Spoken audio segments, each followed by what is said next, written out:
Assalamualaikum warahmatullahi wabarakatuh. Apa kabar anak-anak semuanya? Semoga semua dalam keadaan sehat walafiat. Amin amin ya robbal alamin. Alhamdulillah, pada kesempatan hari ini kita masih dapat mempelajari yaitu pelajaran Al-Quran dan Hadis. Sekarang kita masuk di bab yang pertama, yaitu di buku LKS di halaman 3. Silahkan dibuka bukunya, surah Al-Humazah dan Al-Bayyinah. Namun sebelum kita lanjut untuk pembahasan kita pada hari ini, mari sama-sama kita berdoa ya. Bismillahirrahmanirrahim. Rabbi zidni ilma warzuqni fahma. Disiapkan pensilnya, yang sekiranya penting nanti dikasih garis bawah. Halaman 3. Apakah kamu tahu surah Al-Humazah itu? Di mana surah Al-Humazah diturunkan? Nah, di sini dijelaskan Al-Quran diturunkan oleh Allah Subhanahu wa Ta'ala kepada Nabi Muhammad SAW sebagai petunjuk dan pedoman umat Islam. Pengertian Al-Quran adalah kalam atau firman Allah Subhanahu wa Ta'ala yang diturunkan kepada Nabi Muhammad melalui perantara atau wasilah malaikat Jibril, diturunkan secara berangsur-angsur. Membacanya merupakan suatu ibadah. Al-Quran harus kita baca setiap hari dan kita pelajari, agar makna yang terkandung dalam Al-Quran dapat diterapkan dalam kehidupan sehari-hari. Pembahasan kali ini kita akan belajar tentang memahami surah Al-Humazah, termasuk surah Al-Makiyah. Surah Humazah diturunkan di kota Mekah dan diturunkan sebelum Nabi Muhammad SAW hijrah ke Madinah. Sudahkah kamu tahu apa arti Al-Humazah itu? Agar kamu bisa memahami dan membaca surah Al-Humazah, ayo kita pelajari materi berikut ini. Diperhatikan, diberi garis bawah. Sebelum kamu membaca surah Al-Humazah, pelajari dulu tentang surah Al-Humazah. Surah Al-Humazah termasuk surah Makiyah. Diberi garis bawah. Surah Al-Humazah diturunkan di kota Mekah dan diturunkan sebelum Nabi Muhammad SAW hijrah ke Madinah. Surah Al-Humazah terdiri dari 9 ayat. Diberi garis bawah. Nama Al-Humazah diambil dari ayat pertama, yaitu Al-Humazah, yang artinya pencela. Kemudian surah Al-Humazah adalah urutan surah yang ke-104. Latar belakang diturunkannya surah Al-Humazah, sebelum kita baca nanti surahnya, silahkan dibuka di buku LKS halaman 6. Latar belakang atau alasan kenapa diturunkannya surah Al-Humazah ataupun asbabun nuzul. Ibnu Abi Halim meriwayatkan dari Umar bin Khattab dan Utsman bin Affan bahwa asbabun nuzul atau sebab turunnya surah Al-Humazah ini terkait dengan seorang tokoh bangsa Quraisy, yaitu Ubay bin Khalaf. Dia terkenal sebagai seorang yang kaya raya, dan dengan kekayaannya itu ia sering mengejek dan menghina Rasulullah Muhammad SAW. Tetapi Nabi Muhammad SAW tetap sabar, sehingga disambut Allah membalasnya dengan menurunkan ayat ini yang mengabarkan bahwa Allah Subhanahu wa Ta'ala akan membalaskan dengan siksa yang sangat pedih. Perlu diketahui bahwasanya manusia di dunia ini adalah makhluk yang diciptakan Allah Subhanahu wa Ta'ala yang paling sempurna. Semuanya mempunyai kelebihan dan mempunyai kekurangan. Sabda Nabi Muhammad SAW, la tahtaqir mandunaka falikulli syai'in maziyah. Kata Nabi Muhammad SAW, janganlah kamu menghina saudaramu, temanmu, sahabatmu, siapapun itu, karena semuanya masing-masing punya kelebihan. Kemudian pada ayat 1 ditegaskan bahwa orang yang suka mengumpat dan mencela orang lain akan mendapatkan kecelakaan besar. Kata Al-Humazah atau kecelakaan artinya adalah ancaman dan bencana serta siksa yang dahsyat, yaitu bagi pengumpat dan pencela. Pencela yaitu orang yang suka mengumpat orang lain dengan menghina orang lain dan mencaci mereka dengan menggunakan isyarat atau dengan perbuatan untuk meledeknya.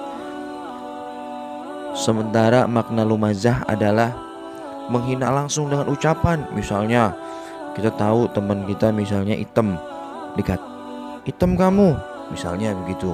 Nah itu tidak boleh. Itu contoh daripada lumazah. Sikap atau perbuatan mencela jelas merupakan sifat tercela yang harus dihindari jauh-jauh. Maka celakalah bagi mereka orang-orang kafir yang selalu mengejek Nabi Muhammad SAW. Apalagi yang diejek Nabi Muhammad. Nabi Muhammad itu kegantengan wajahnya itu 100%, 50%-nya buat Nabi Muhammad, 1/4%-nya buat Nabi Yusuf, dan 1/4-nya lagi buat kita bareng-bareng. Gimana tampannya Nabi Muhammad SAW. Masih diejek juga oleh kaum kafir Quraisy. Alangkah celakanya mereka itu. Ada keterkaitan antara ayat pertama dan kedua. Mereka orang-orang kafir mengira bahwa kemuliaan diukur dari banyaknya harta. Tuh, maka harta bukan tolak ukur mulianya seseorang, melainkan apa? Di sini yaitu mulianya seorang dari takwanya seseorang kepada Allah Subhanahu wa taala, menjalankan perintahnya, menjauhi larangannya. Apa aja? Sholat 5 waktu, puasa, sedekah, dan lain-lain. Inilah salah satu pertanda orang yang suka mengumpat dan mencela, yaitu berkeinginan terus untuk mengumpulkan harta dan menghitung-hitung serta merasa iri apabila ada yang dirasa lebih unggul darinya. Nah, lebih unggul dalam segi harta. Iri melihat tetangganya punya mobil baru, iri tetangganya punya rumah baru, iri tetangganya punya misalnya mainan baru, apapun itu. Mereka iri, tidak mau ada yang lebih unggul darinya. Mereka tidak sempat memikirkan untuk menginfakkan hartanya di jalan kebaikan. Ya, tidak menginfakkan hartanya di jalan kebaikan. Kemudian pada ayat ketiga ditegaskan lagi ciri yang lebih khusus bahwa mereka mengira hartanya dapat mengekalkannya di dunia. Mereka mencari harta dan mengembangkannya terus, dikira dengan harta dapat memperpanjang umur mereka. Pendapat ini jelas bertentangan dengan prinsip Islam bahwa yang akan merusak dunia, bahwa yang memperpanjang umur adalah sikap kedermawanan. Sebaliknya sifat bakhil justru akan merusak dunia dan memperpendek umur. Mereka sangat keliru memandang kebahagiaan hanya dapat dibeli dengan harta. Harta itu tidak dibawa mati. Ada 3 perkara yang ikut ketika kita meninggal. Yang pertama apa? Maluhu, harta kita ikut. Kemudian yang kedua wa amaluhu, kemudian yang kedua yaitu amal kita ikut. Dan yang ketiga ahluhu, yaitu keluarga kita. Ada 3 yang ikut kalau ketika kita meninggal. Yang pertama harta, yang kedua keluarga, yang ketiga amal. Namun yang 2 balik. Harta dan keluarga balik ke rumah. Yang menemani kita di alam kubur yaitu cumalah amal kebaikan, perbuatan kita selama kita hidup di dunia. Maka dari itu, kalau kita mempunyai rezeki lebih, janganlah kita seperti orang-orang kafir yang selalu mengumpulkan hartanya untuk berlomba-lomba mereka mendapatkan kemuliaan menurut mereka, yaitu dengan cara memperbanyak harta. Kemudian pendapat tersebut dibantah oleh Allah bahwa kekayaan yang mereka miliki sama sekali tidak dapat memberi manfaat apa-apa, apalagi mengkekalkannya. Justru disebabkan oleh kebakhilan dan keangkuhan itu, mereka bersama dengan harta yang selalu dihitung-hitung itu akan dicampakkan ke dalam neraka Hutomah, ayat keempat tuh.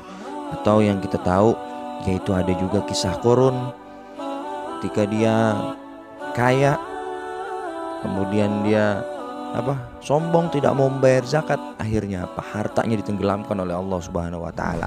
Dan yang kita ketahui yaitu ada yang namanya harta karun yang terpendam di dalam tanah. Kemudian selanjutnya Allah memberi penjelasan tentang neraka Hutomah dengan terlebih dahulu memberi pertanyaan. Hal ini menunjukkan bahwa neraka itu begitu dahsyat yang diperuntukkan bagi orang-orang yang suka mengumpat dan mencela ini. Allah telah menyalakan nar, itu yang bahan bakar dari batu dan manusia. Maksudnya Allah menyalahkan api yang bahan bakarnya itu dari batu dan dari manusia. Begitu panasnya neraka Hutoma sampai menembus jantung ke ulu hati. Meskipun begitu panas, mereka tetap mendekam di dalamnya yang tak mungkin ada harapan lagi bisa keluar. Ya, tidak ada harapan lagi bisa keluar darinya, karena tempat itu merupakan tempat tertutup dan rapat, sedangkan mereka diikat pada tiang-tiang. Dari uraian di atas, kita dapat mengambil pelajaran yang berharga, yaitu agar kita selalu waspada dalam hidup ini. Banyak sekali kesalahan-kesalahan kecil yang berujung pada perbuatan yang dapat mencampakkan kita ke dalam neraka. Maka berhati-hatilah. Ucapan, perilaku yang terkadang tidak terkontrol dapat membuahkan kecelakaan, bahkan dapat menjadikan kita terjerumus ke dalam neraka Hutoma. Nauzubillah summa nauzubillahi min dzalik. Baik anak-anak, sampai di situ dulu pembahasan kita untuk surat Al-Humazah. Nanti akan kita baca bersama-sama gimana cara membaca surat Al-Humazah dengan baik dan benar. Karena waktunya terbatas, mohon maaf dengan segala keterbatasan ya. Terima kasih banyak. Assalamualaikum warahmatullahi wabarakatuh.